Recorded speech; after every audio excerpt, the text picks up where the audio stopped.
Today's probably going to be one of the most random videos I've ever taken you on. Basically, I'm just going to take you on a little hike for me to go change a quad tire. I was on a deer hunt this past week, and unfortunately I got a flat that was unfixable, and luckily my neighbors helped me get the tire out. But I'm one for trying to do things myself, so I figured I would just hike the new tire back in, change it, and bring the quad out. And I figured I'd take you along just so you can see some of the mountains behind my house.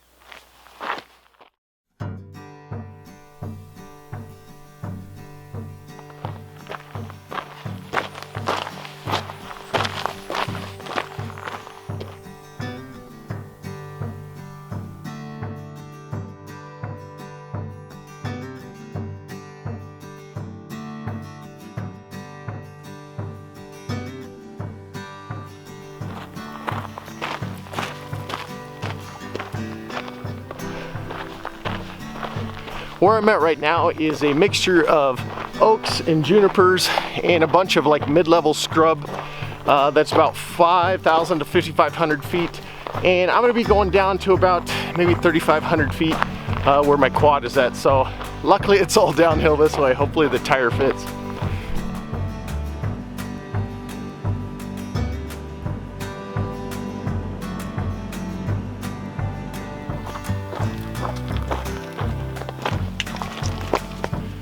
I just love gnarly old trees like this. This is an Arizona live oak that is obviously really old. I don't know why they call it an Arizona live oak, but my best guess is that it's alive in Arizona, and that's just pretty amazing.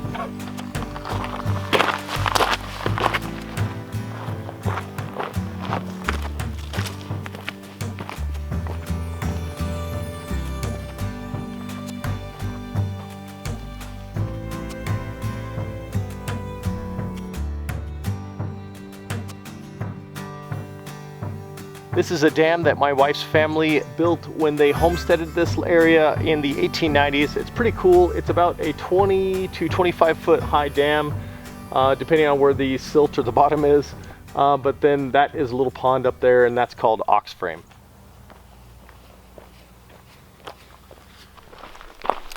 So why am I going through the efforts to hike this tire down and change it by hand? I already mentioned I was able to get some help to get the old tire out, and I could probably hitch a ride with somebody right on the back of their quad to do this. You know, there's a couple of different reasons, but one of them is the fact that I really believe that people should try to be as self-reliant as possible. Basically give an effort to do something yourself before always asking for help. Not that it's bad to ask for help. I obviously asked for help on the first half of this, but I just want to see if I can do it. I don't believe that you should really ever do anything in life or ask anybody to do something for you that you aren't willing to do for yourself.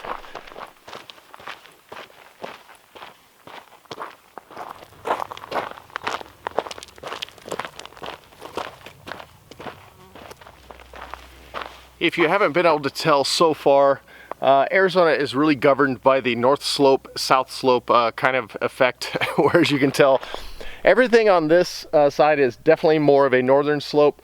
There's all these oaks that are growing, and right over there, that's the south-facing slope. It's rough and rugged, but there is still a lot of beauty in these hills.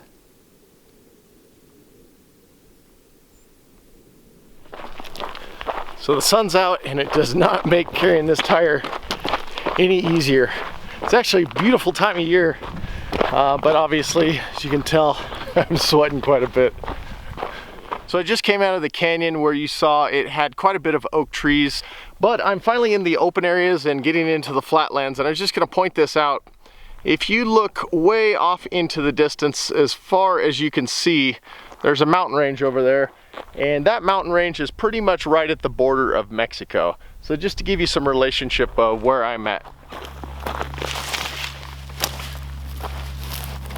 One of the really common plants in these mountains are these little yucca looking things, and some people call them Spanish daggers or jaggers, other people call them shin daggers, and you can kind of see just 1,000 little points.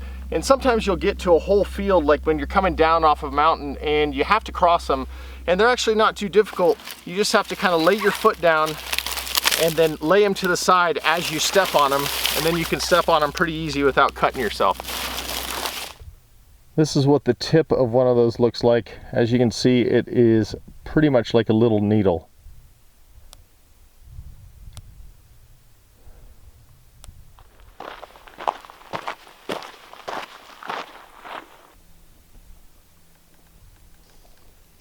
I completely forgot how far I came out here. This is quite a distance, but worst case scenario, I get a good workout. So I finally dropped it down far enough in elevation that I finally found my first saguaro. They have a certain range that they can grow in, and you'll see it right there in the middle of the screen. And that is probably one of the higher ones that I've seen.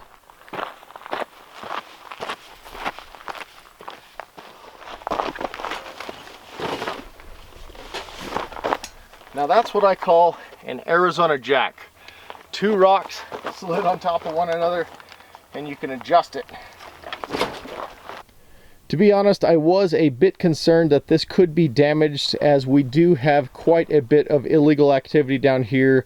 Most specifically, I'm talking about drug runners. They will damage quads or steal stuff off of them because they sometimes think that they're border patrol. But looks like there's gas in it. All the other tires are still inflated, not necessarily in good shape though, which is the reason why this one needed to be replaced.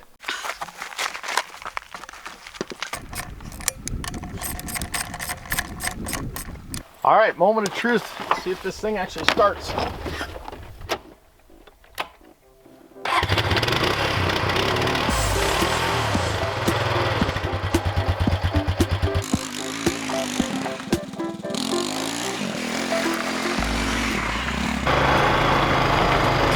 We're headed back. I got 3 crappy tires left, so I still got to be pretty careful.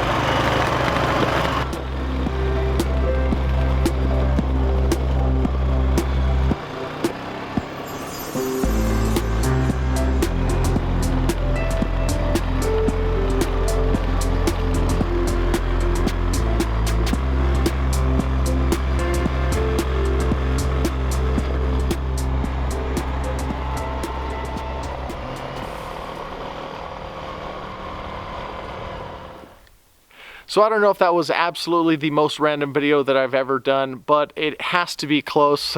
Taking a walk to change a quad tire. But I guess I kind of did it for a couple of different reasons.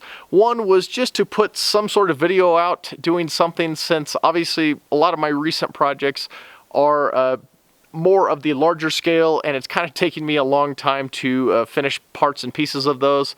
My daughter's playhouse is getting pretty darn close, but it is probably most likely going to be more than the 2 videos that I originally said.